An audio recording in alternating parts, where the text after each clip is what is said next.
quickly another way of how to print from Excel. Different way.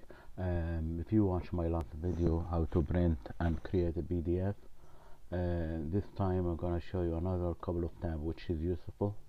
So if you click, as you can see now, our data is still, if you go to file and try to see print view, we still see that our data is not fit in one page, and you can see at the bottom it is 4 pages because not all the column, not all the row are fit.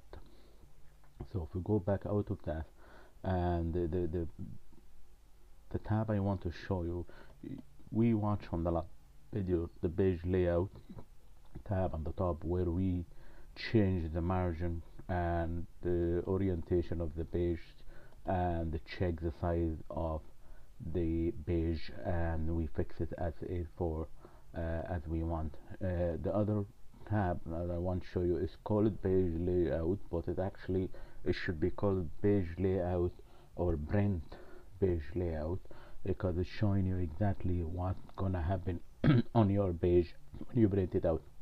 So you see that's the first one we are on now on the bottom, and the second one, if you click onto that, is gonna show you the ruler, and it's gonna show you exactly how the Excel is going to be divided into different pages.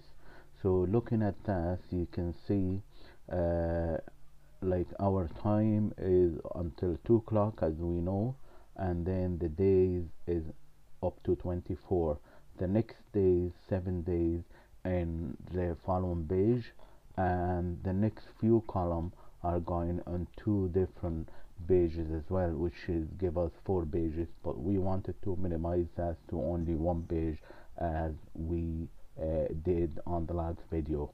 But we wanted to follow a different principle, different way this time. So instead of going and trying to shrink or change the size of the column and row here and there, I show you some other way it might be usable.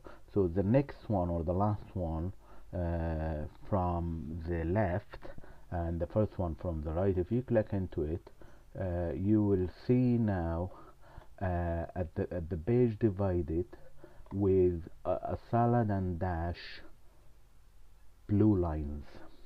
This dash blue line is show you exactly that if you print that page, if you print that sheet, it's going to be divided into page 1 and page 2 here. That's what you're going to see in page 2 from 25th until 21st, 31st, and then page 3 that you're going to show is going to show that 4 column, and then in page 4 is going to show the remaining row for the same page.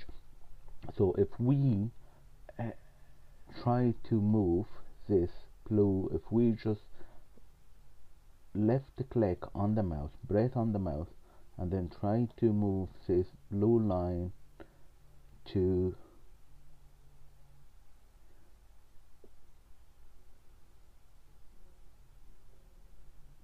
here, and see, and then if we do the same from the bottom, okay, and if we try now print, so it's showing us one page, as you can see from the bottom. It is one page, but still not having all our data. But that's if you want to print one page at the same size as the column and row. But what happens if you wanted to have all your data on, I'm gonna show you now next, on the same page.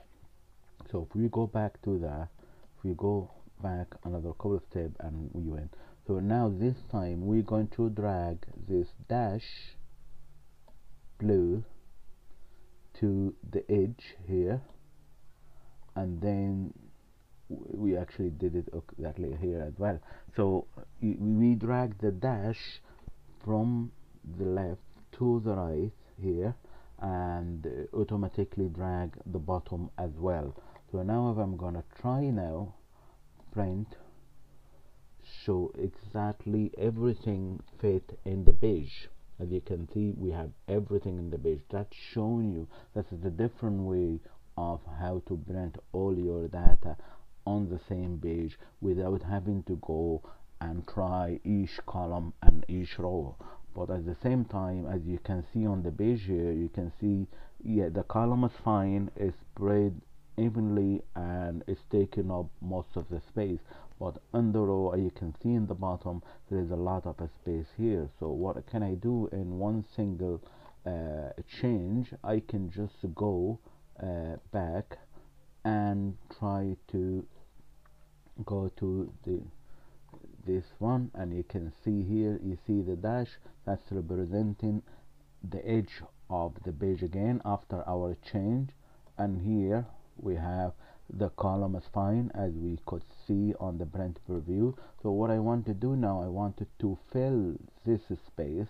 I can fill that by just changing the row height. So I change the row height here on this one just to show a little bit bigger, and I want to change the other, which representing the days. I want to check what they are now, and I'm gonna do a little bit of change on all of them too. I don't have the rest of them, so if I just try 15 and see how that will fit, no, 15 is too small. So if I'm gonna do try row height again, and I'll try 20 for example, might be too much. It's not actually. So now if I want to try and print, I still have a space, I still have some space, so I can go actually 25, same as the one for the days and the date, and row height I can go 25 and see. Now I think is a little bit more.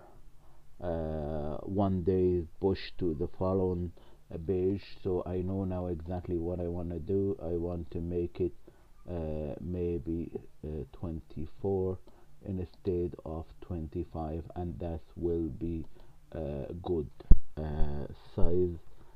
I think will be more than enough, and then I can do these two. They are big ones. I can just try them to change them to 28, so they look bigger and stand out on the sheet. Now I think I have it almost. As you can see, the dash line is there.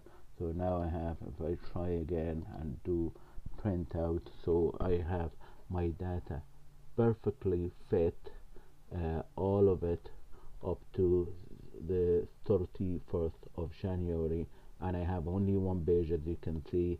And here at the edge I have all the time, and I have the note and everything. So the next thing you do, like we did before, you choose your printer if you want to print it directly from Excel, or if you want to create a PDF, you would click on that and then give it a name, and maybe this time we give it January print, diary print number 1 for example, and let the system to create our PDF, and which is going to open once it is created. Now it is still working, so now we have it. It is a January print, diary print 1, and we have everything as we have created. That's perfectly fit, and that's what we want. I hope that video helped and show you a few little tips and tab when you print from Excel. Thank you for watching, and see you on the next video.